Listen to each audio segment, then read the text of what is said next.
Good morning. Good morning. Good morning. Good morning. Uh,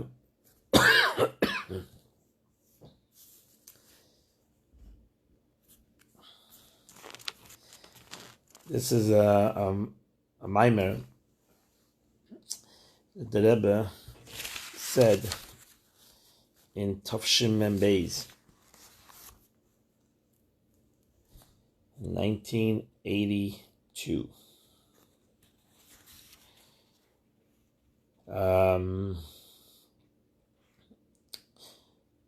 And you can download this Maamar on the internet on simplychassidus.com. Simplychassidus.com. It's a beautiful Maamar. You can learn it. Continue learning this Maamar by yourself. Let's learn together. This is a Maamar that Rabbi said on Yud Aleph Nisan. This year, Yud Aleph Nisan is on Sunday, I believe. Today is Tes. Tomorrow is Yud. Yud Aleph Nisan is on Sunday. And it's the 117th birthday of the Rebbe. The Rebbe Fabring, Yud Aleph Nisan, usually the 11th day of Nisan on his Yom Baledes. And he said this Maamar, it's a very beautiful Maamar, and a pasuk in Micha. So Micha was a prophet, one of the prophets. And Micha says as follows: Ki mei tzeischa mieretz Mitzrayim aren uneflois. On this pasuk, this is a pasuk in Micha. As the days of your going out of Egypt, I will show you wonders. The simple meaning of the pasuk is that, which is a part of the end of the prophecy of Micha. Micha is telling the Jewish people that the coming of Mashiach will still happen despite their sins, even though that there's going to be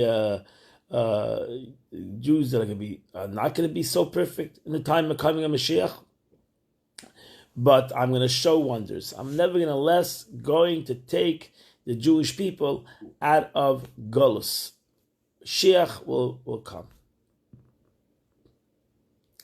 So the Rebbe begins by asking several questions on this pasuk, which were asked by the previous Rebbe, by the Frierdiker Rebbe. The Rebbe bases this Maamar, this discourse, on the Frierdiker Rebbe's discourse on this pasuk.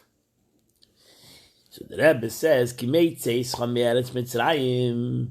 The pasuk says, as the days of going out of Egypt, Micha says, the prophet Micha says, when the days of going out of Egypt, Aren and the Flois, I will show great miracles. Thus, like went out of Egypt, I showed miracles, I will show great miracles when Mashiach comes. Mashiach's coming. We're in the month of Nisan, the month of miracles. We are right now in the month of miracles. And it says, "B'Nisan nigalu, u'b'Nisan asidin legoel." It says, in the Nisan they were redeemed, and in the month of Nisan they will be redeemed again. So leaving the Rebbe asks a question. Leaving Mitzrayim is the act of crossing from one side of the border to the other side of the border.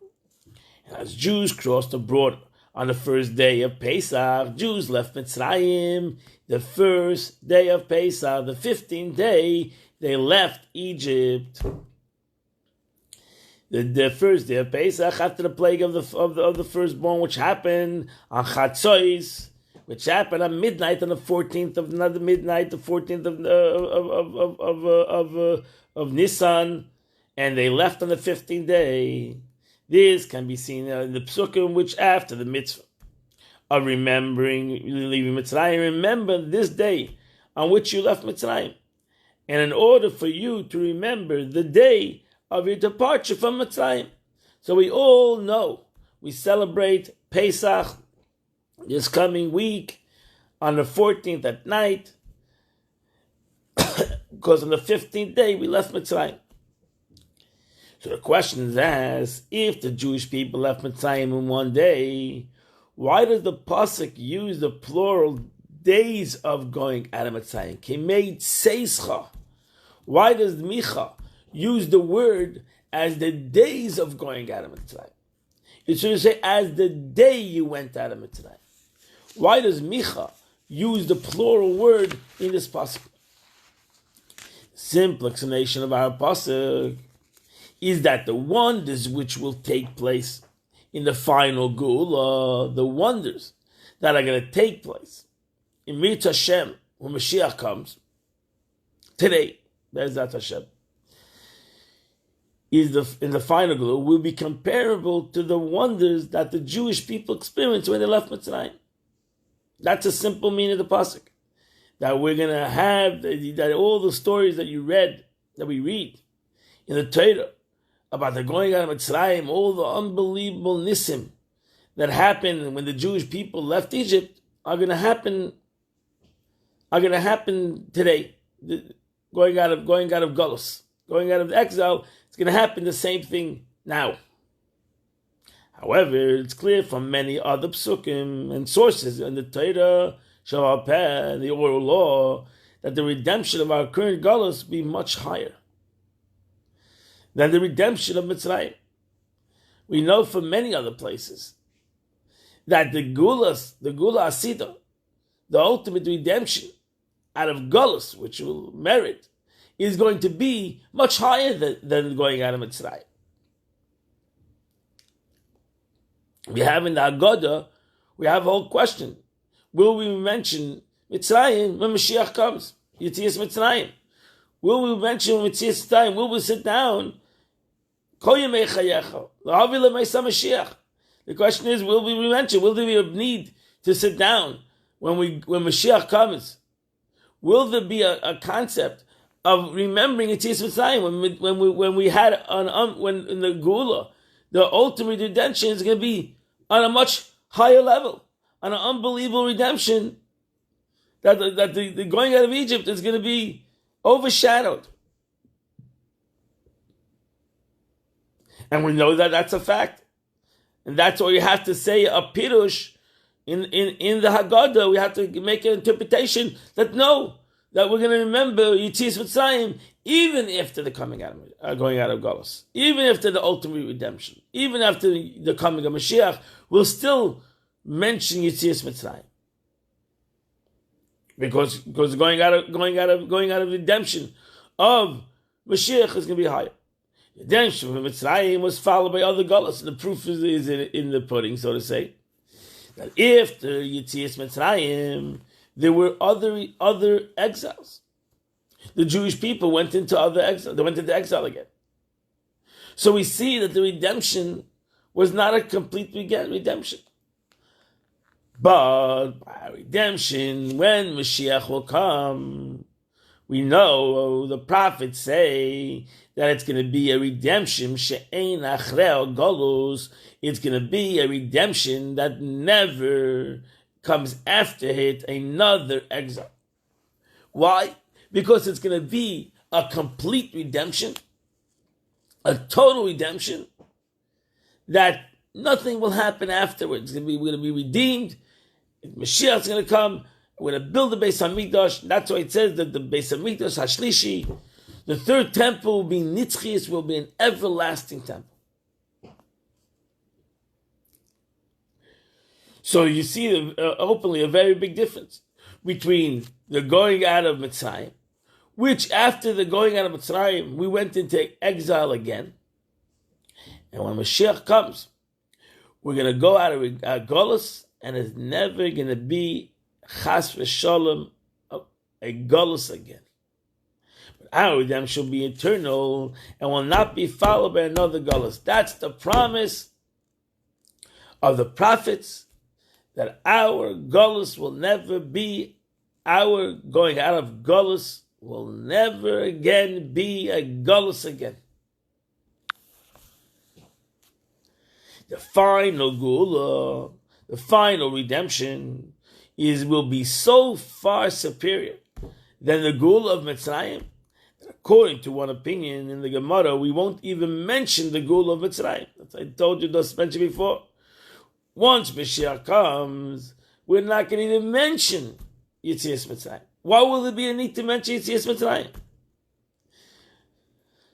Yetzias Mitzrayim we mentioned because God took us out of Mitzrayim, and then we went into Galus. So we have to remember that it took us out of Mitzrayim because we're sitting in Galus. We say it in the Haggadah. We say, now we are slaves, the year to come will be free. Now we are in the Chutz La'aretz, the year to come will be Yerushalayim. That means that we right away start the Haggadah by saying, this is a bread of affliction. We right away start the Haggadah by saying that in essence we're still in Mitzrayim. What do you mean? We're celebrating Golus Mitzrayim, we're celebrating redemption of Mitzrayim, and we're sitting down to the Haggadah and saying we're still in Mitzrayim. That's a general question. How can you sit down to the Haggadah?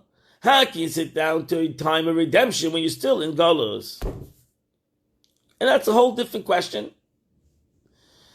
Because the Eibishter, the potential of Golus, going out of Golus, or going out of exile, is in Yetzias Mitzrayim. But the ultimate redemption is going to be when Mashiach comes.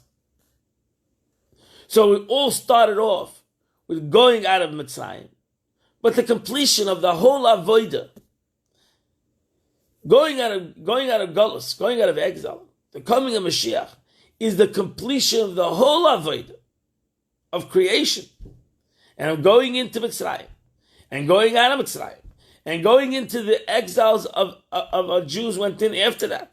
Destruction of the first temple, the destruction of the second temple.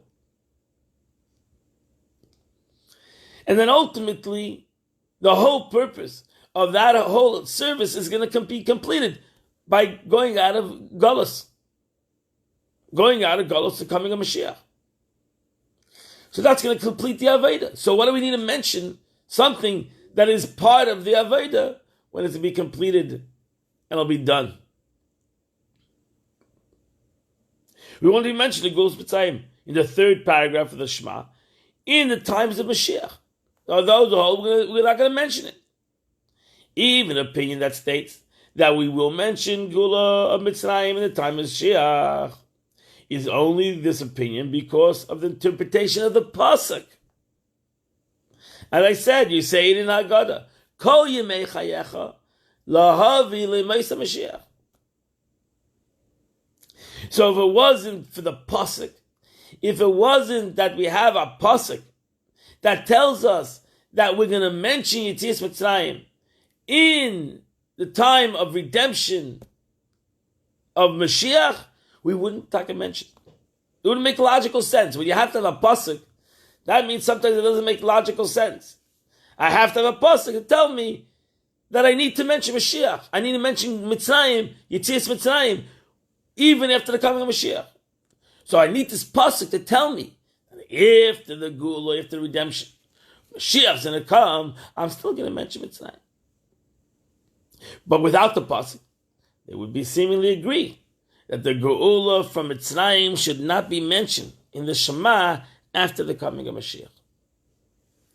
So if the Geula will be superior to the Geula of Mitzrayim, if according to this, that the redemption of Mashiach is going to be on an unbelievable level, that really we don't have to mention even Yetzias Mitzrayim, so why does Micha even mention it? He made Tzeischa me'eretz Mitzrayim ared neflois.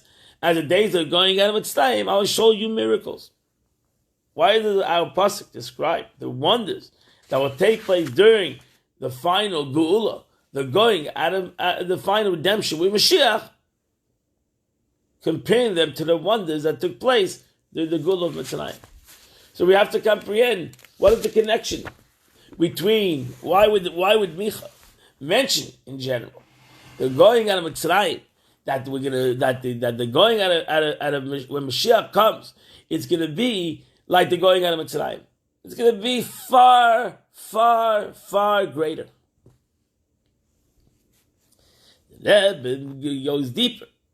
And the Rebbe asks even a deeper question. Furthermore, the expression of as the days of your going out of Egypt seems to imply that the wonders of the final Geula are a continuation of the wonders that started with the Geula from Mitzrayim.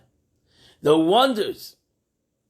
Now we understand what means the wonders. The wonders that are going to happen the whole world is going to see these wonders, and and the whole world is yearning right now for a miracle.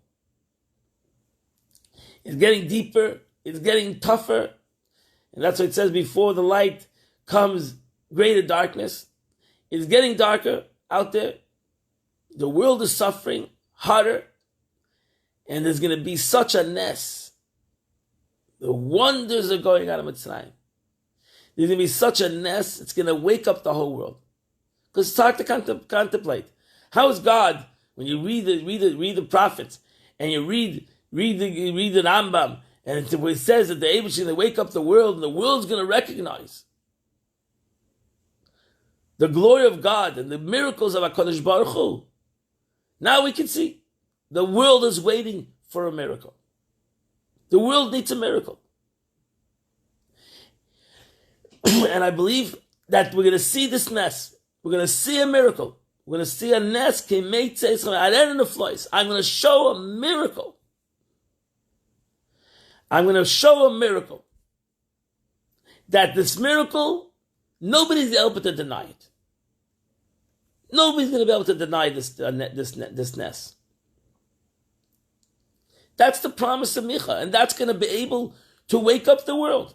The world will not be able to deny it. As when Mitzrayim, the Egyptian says, Yad Hashem, this is the hand of God. That even the Pharaoh, when it came to the 14th at night, the Pharaoh said, I am a sinner. Go serve the Eibush. The world is going to do that too. The world is going to wake up, and it's going to openly realize that the greatness of HaKadosh Baruch Hu, the wonders of God. It's going to wake up the world. The Eibush is not going to, Micha in essence saying, we're not going to wait for the world to be a perfect world. There'll be sinners. The Eibush is going to show our neflois. God will show unbelievable miracles. It's unbelievable prophecy. And I'm hoping that that's going to happen. I'm not hoping. I'm sure it's the prophecy. The prophecy is the Nevi'im did not prophesy for nothing. So there's going to be a ness. It's going to be a ness. So the question is, continuation, the wonders that started in the Geula of Mitzrayim. This would therefore mean that the wonders of the Geula of Mitzrayim are the ultimate source of the wonders that will take place during the Geula. If you say Micha is in essence saying that they're connected. They're connected. As the wonders that happen in Mitzrayim is going to be the wonders that happen, even on a greater level, but still it's going to be like the wonders that happen in Mitzrayim. So that means that Gulas Mitzrayim, the wonders that happen, the unbelievable miracles that happen at Yetzias Mitzrayim, is some way connected to the wonders, or is a preparation that prepared ourselves to the wonders that is going to happen when Mashiach comes, which gives the Geula Mitzrayim an advantage to the final Geula. It's in essence Micha saying that there's something that we need Geulas Mitzrayim to be able to have the wonders of Mashiach. We need Kimei Tzeischah, like the wonders are going out of Mitzrayim. So in the first part of the question too, we asked how the pasuk can compare Geulas Mitzrayim to the final Geula, if one incomparable height to the other. In the second part of the question, the Rebbe asked how the pasuk can say that the Geula from Mitzrayim, in a certain aspect, is even greater than the Geula of the redemption of Mashiach, because without it we cannot have Geulas Mitzrayim, Geula, the ultimate redemption. So therefore, we need to have Geula. We need to have Geulas Mitzrayim, which gives us the capability for going out of the redemption of Geula Asida, the redemption with Mashiach. We say always Hayomim ha'elu niskarim v'nasim. Hayomim ha'elu, these days are remembered and they are done. These days are remembered. We're coming in today, Shabbos HaGadol. These days are remembered. It's all connected. This Shabbos is called the Great Shabbos because it's connected to Mitzrayim. The story that happened in Mitzrayim. When the Jewish people on Shabbos HaGadol took their sheep. My friends, this year, it's exactly like Yetzias Mitzrayim. Exactly. Like it happened in Mitzrayim. The Shabbos HaGadol, it was the 10th of Nisan, which is tomorrow, and they went to Mitzrayim on Wednesday night, Thursday. It's exactly the way it happened in the time of the going out of Galus, Mitzrayim. Ki meitzeischa me'eretz Mitzrayim, as the day you're going out of Mitzrayim, and the concept of Yom Me'elu, those days on Niskarim were remembered, they are remembered now, V'nasim, and they're going to be done. But they're going to be, but the Micha says that in the time of the Gula, the ultimate redemption, it's going to be greater. But without this lower level of going out of Mitzrayim, you wouldn't have a higher level. So in order to answer these questions, the Rebbe provides us with two explanations in our pasuk. There are two ways to learn the pasuk of Micha. How do we learn this pasuk in Micha?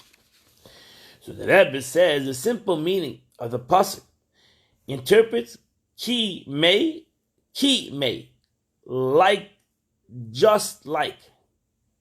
Ki may, chaf, the chaf, when you put a chaf, may is the days. Chaf, when you put a chaf before the word, it's like, just like.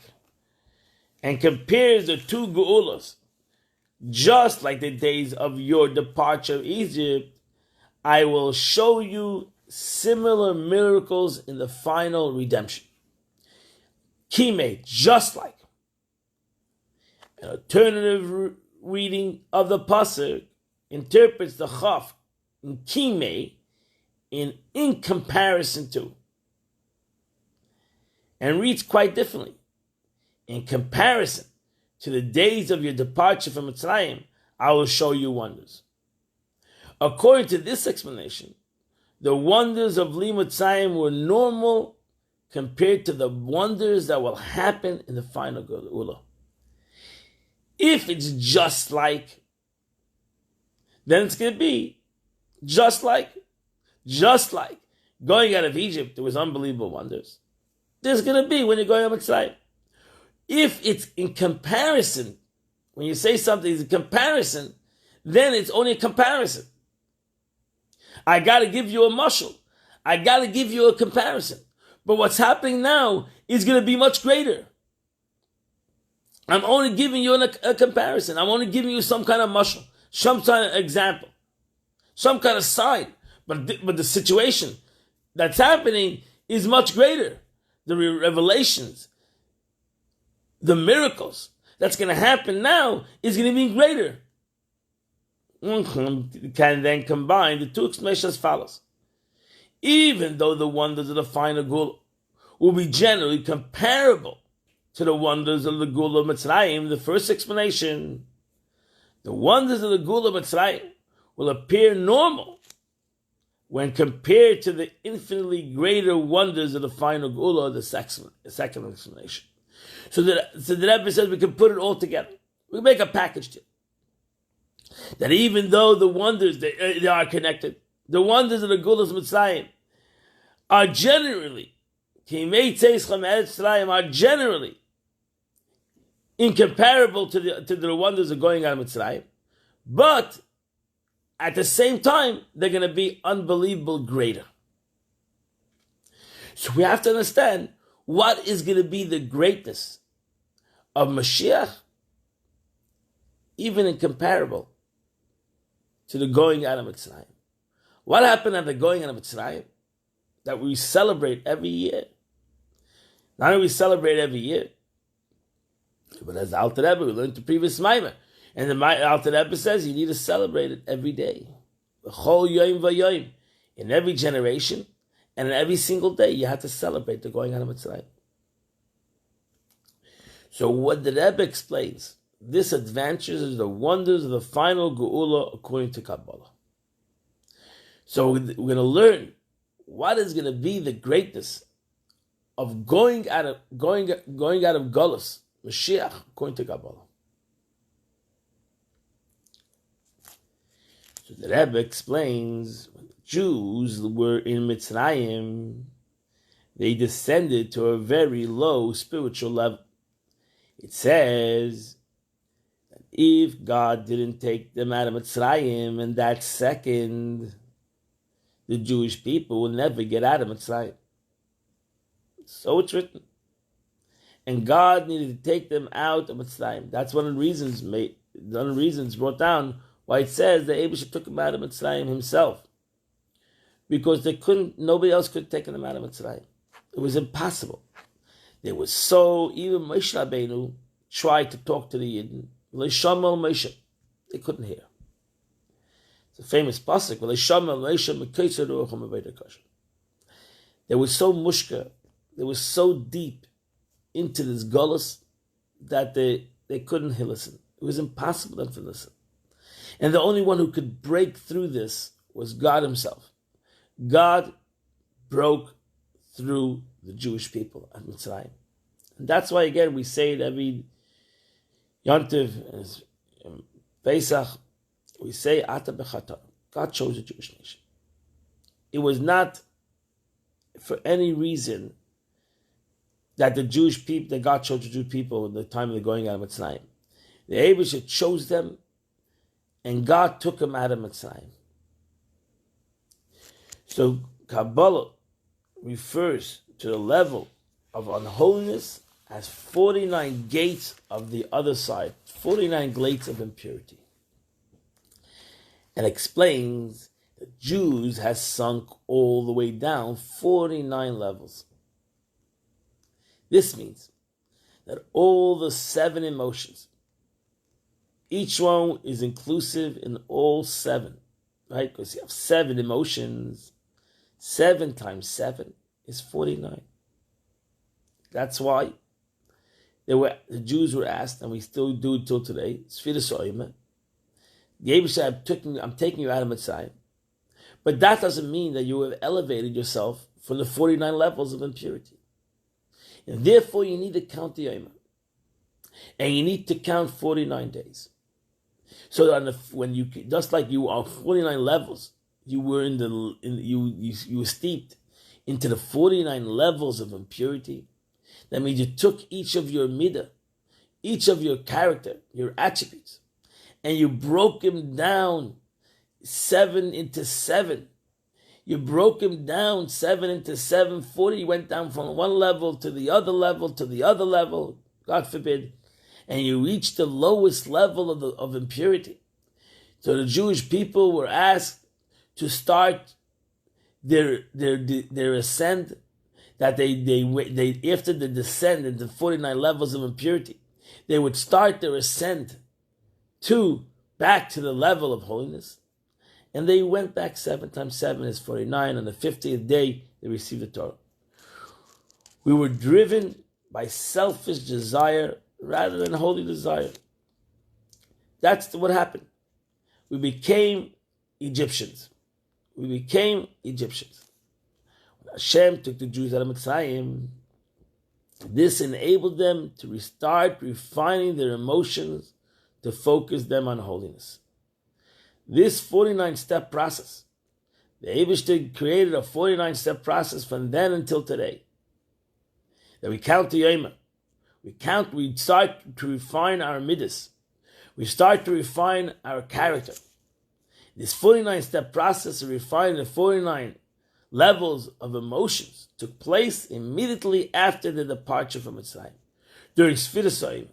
This process of growth after leaving Mitzrayim was enabled by the 50 gates of Bina of understanding, which is represented by the fact that the Torah mentions that the Geula from Mitzrayim 50 times. 50 times. The Torah mentions it going out of Mitzrayim 50 times.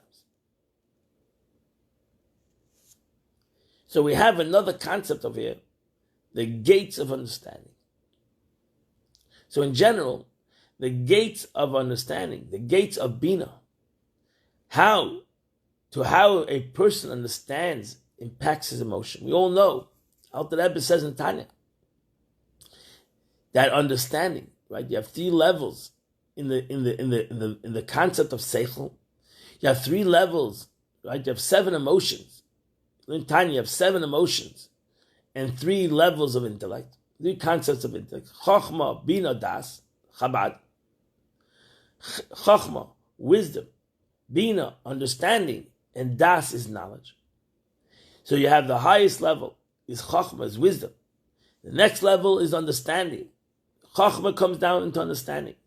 And when we understand, it comes down into the concept of Das, of knowledge, which then creates the two basic midas, attributes of chesed, kindness, and gevura, severity. And we know that the Alter Rebbe says that the middle rung in Chabad, Chochma, Bina, the concept of Bina, Zeh kol adam. This is what man is made out of. The way he understands something. Wisdom is something we can acquire. Das automatically limits it because it becomes my knowledge. Understanding is so important. It's the way that we understand something. The verse says, don't follow what your emotions, or don't follow what you see. You got to be able to understand.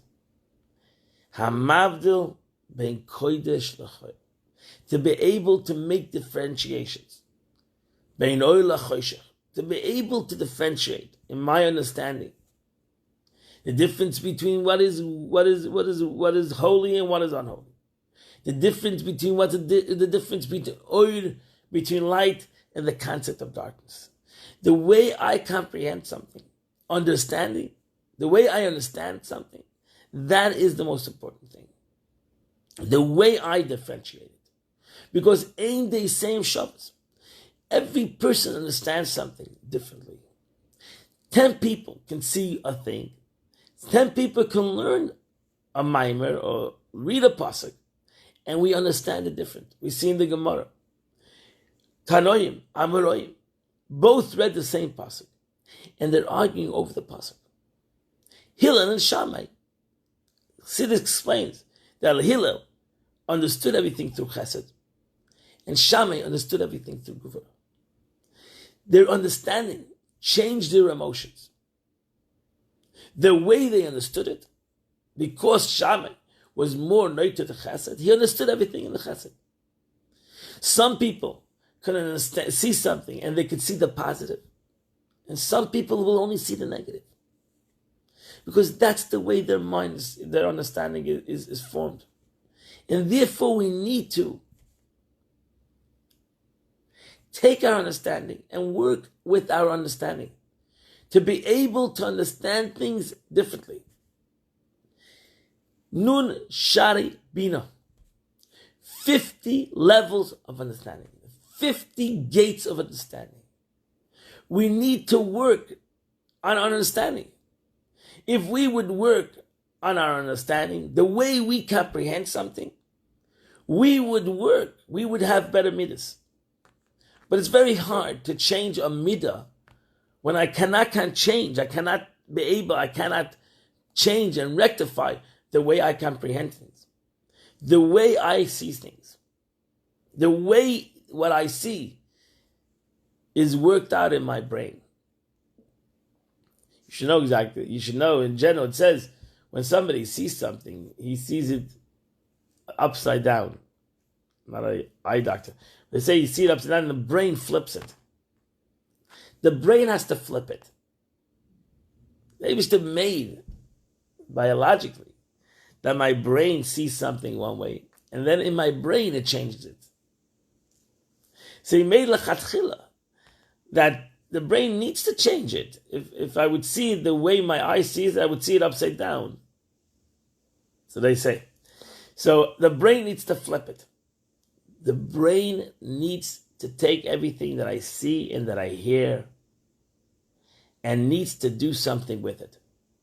My understanding needs to be able to understand it better. And if I don't understand it better, if I understand it in a negative way, then basically that's up to me. That's why you can have even an expression of a nufel b'reshus Torah. He can learn Torah and he can make it into a negative thing.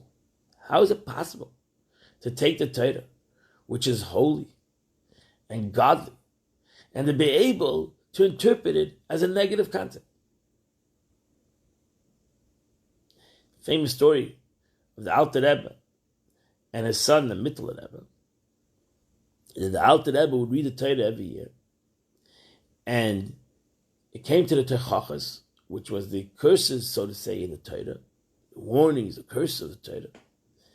And that year, one year, the Alter Rebbe, the Mittler Rebbe was a child, I think 11, 12 years old, 10, 11 years old. The Alter Rebbe traveled away from the city where he lived. And there was another Balkara. There was somebody else that read the Torah. And when the Mittler Rebbe heard the reading of the Torah, he got sick. Physically got sick as a child. He got so sick they thought he's not going to be able to fast in Kippur. He was very sick. And they asked him, why did he get sick? And this child said, because I heard the curses of the Torah. He asked him, what do you mean? The Alter Rebbe read the Torah every year and he didn't hear the curses. He said, when the Alter Rebbe, when my father read the Torah, I heard blessings. When the new Balkar, whoever there was, read the Torah, it didn't sound like blessings. So in essence, it's all the way it's read, it's all the way it's comprehended, what is heard. And that's what problems, that is the concept of going on a Mitzrayim, which took place that the Eden were 49 levels of impurity, and they needed to ultimately start to rectify their understanding. That's why it says in Mitzrayim, they could not hear. They heard the guy. Moshe Rabbeinu was screaming, Mashiach's coming. They couldn't hear it. They heard it. It had no meaning to them. They could not comprehend it. It was impossible in their understanding to be able to comprehend this concept. It was impossible for them. And therefore they were not emotionally there. They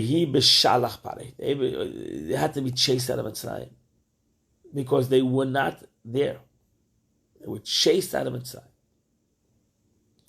They had no time for their breath to rise because God revealed Himself whether they were ready or not. So we had to, after Mitzrayim, after going out of Mitzrayim, we had to start, the Jewish people, after going out of Egypt, had to start working on their understanding. God couldn't give them the Torah right away. He gave it to them 50 days later. Because He needed them to start having another understanding, to be able to go from the understanding of Egypt, for the concept of the 49 levels of impurity, and slowly work themselves back up to the 49 levels of understanding. And now, once they reached up to the 49, they can reach up to the 50th level of understanding, which was the giving of the Torah. This process of growth after leaving Mitzrayim was enabled by the 50 gates of Bina, understanding, which is represented by the fact that, the gates of Bina represents how the factual concept lends itself to a certain practical conclusion or interpretation.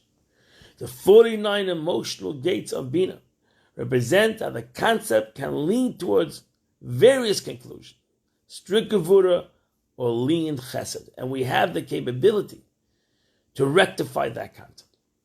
Within the individual, the concept of the 50th gate of Bina refers to the understanding of the essence of a concept after deep analysis and contemplation. On a spiritual level, the 50th gate of Bina represents a revelation of godliness that is higher than the natural world, which in Kabbalah is called Keser.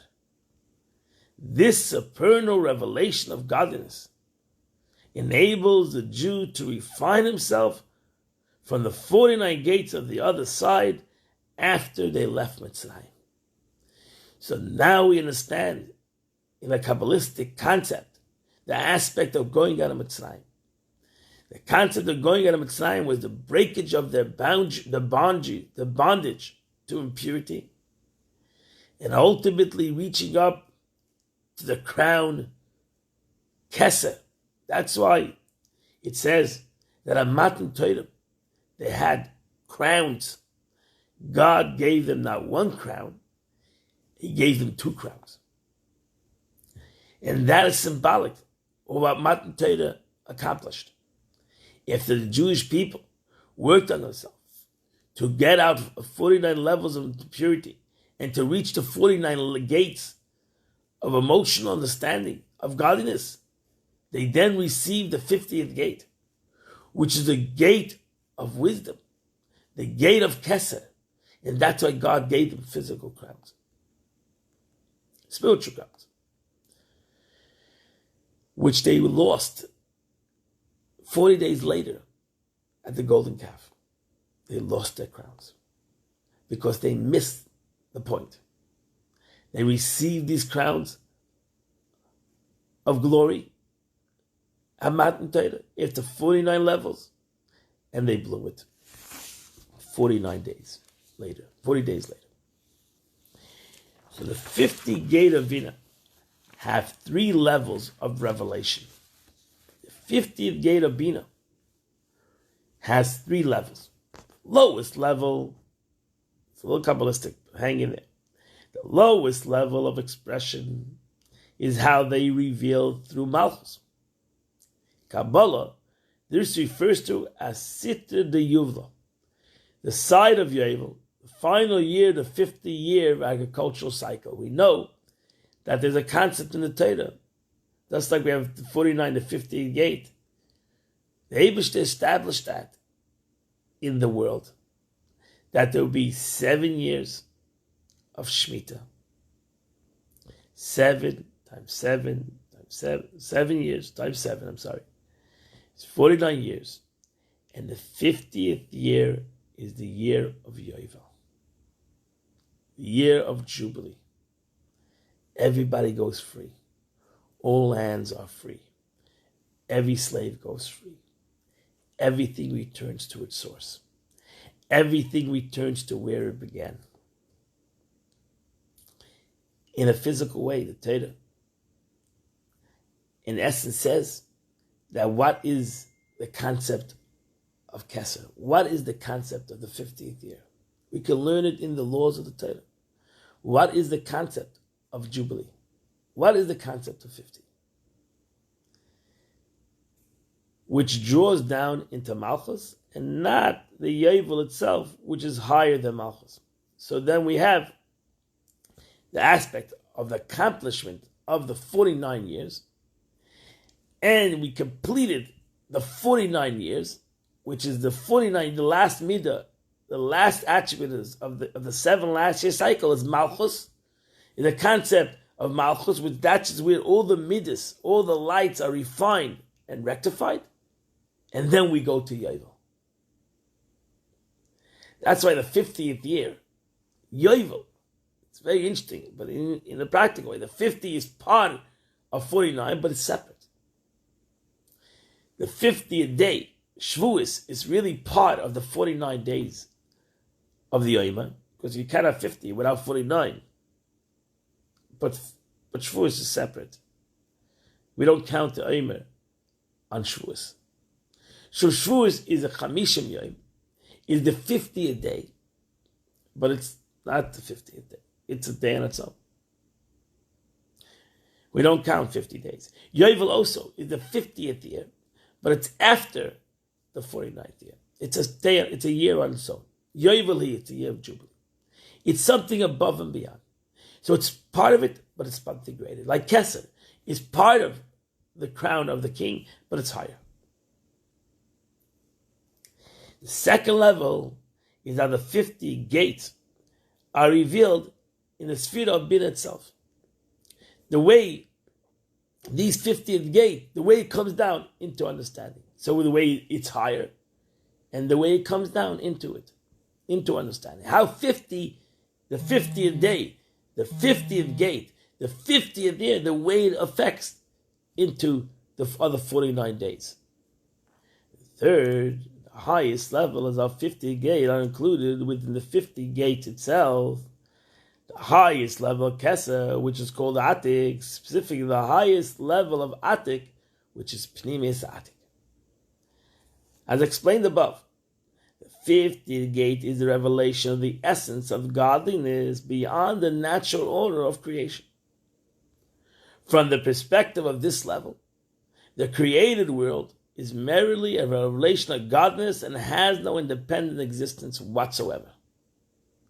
When this revelation is enclosed in limited by Malchus, it enables the world to retain some sense of independent existence, while experience a toned-down version of this revelation.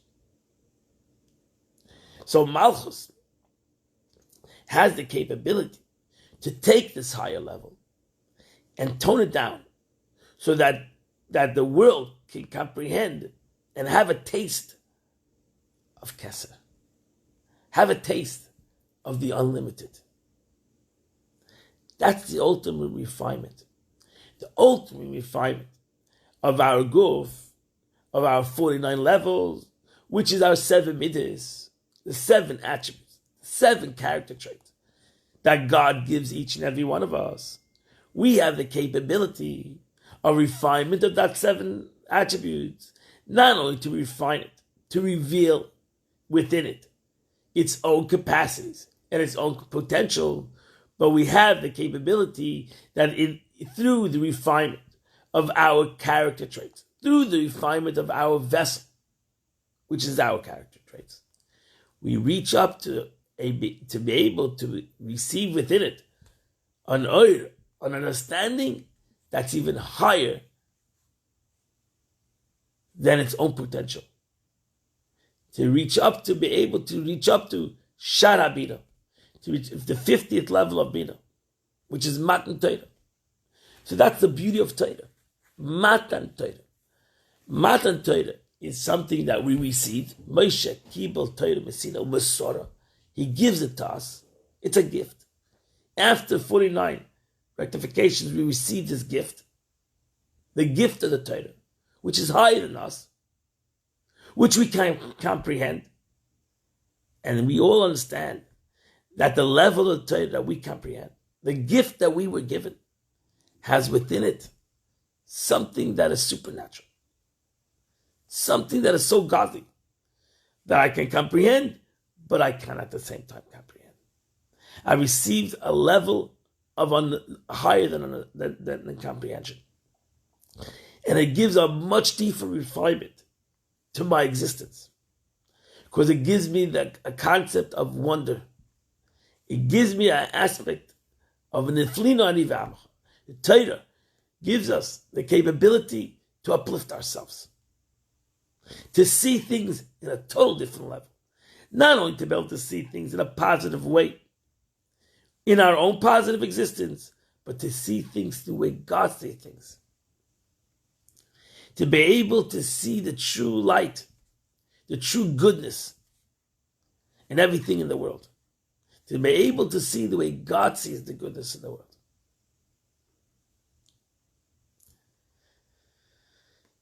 That's what the Yid accomplished. They're going out of Mitzrayim.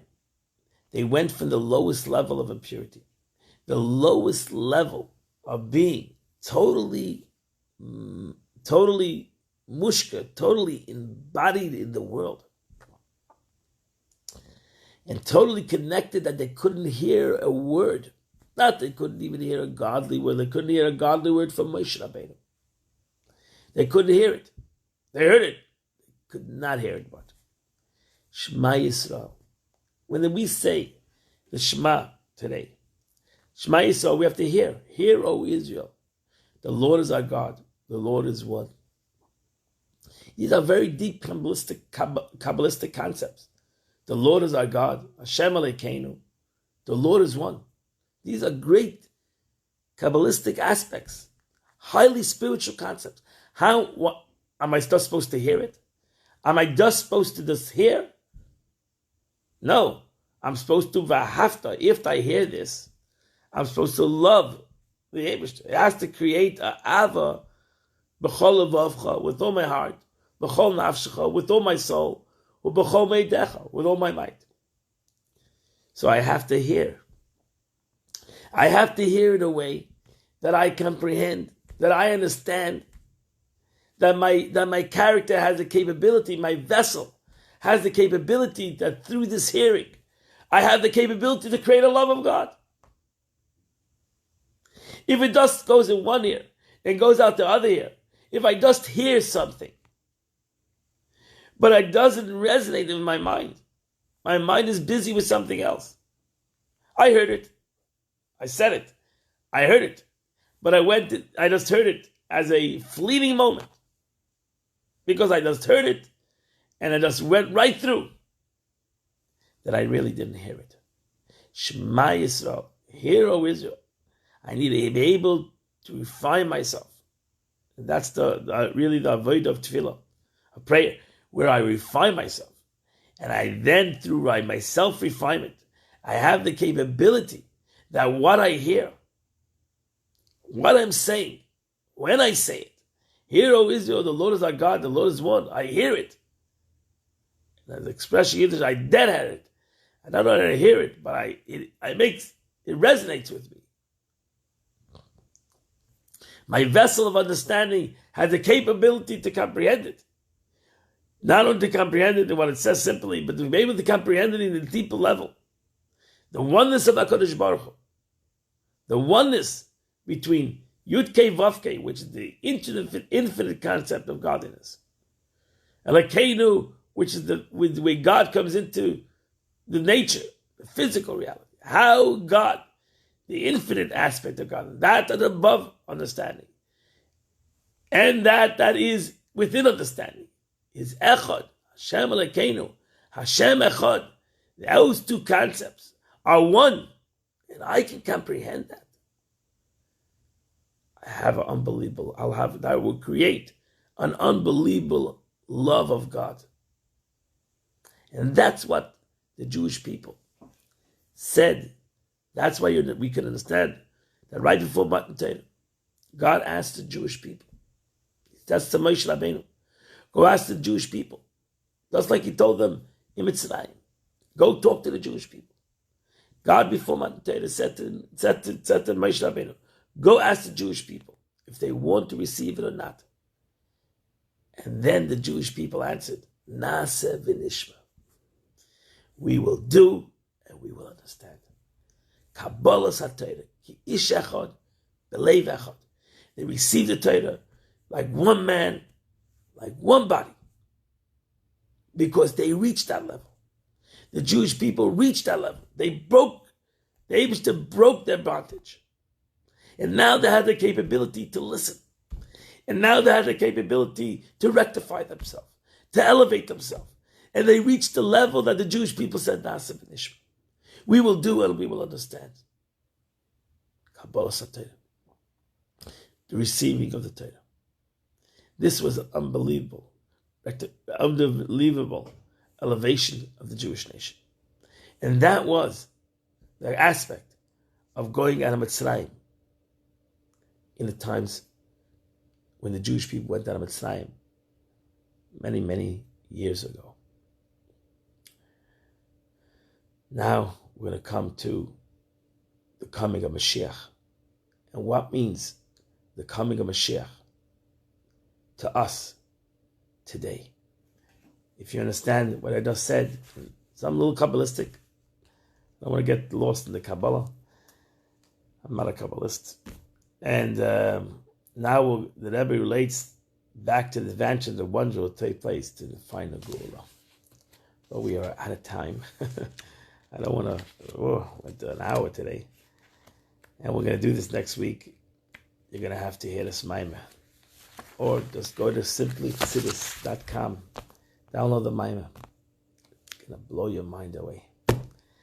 We'll continue next week, Tuesday morning. I want to wish you all a wonderful Shabbos, a great Shabbos, a happy Shabbos. To all of us, to the world, to the Jewish nation. I hope to pray to God that we'll see great miracles in our time, and we'll all realize the greatness of HaKadosh Baruch Hu, and we'll all dance together to the Eretz Yisrael, to the building of the third Beis Hamikdash. Have a wonderful and beautiful Shabbos. See you all today in the afternoon at 6:30 for my Shabbos Hagadol speech. Have a wonderful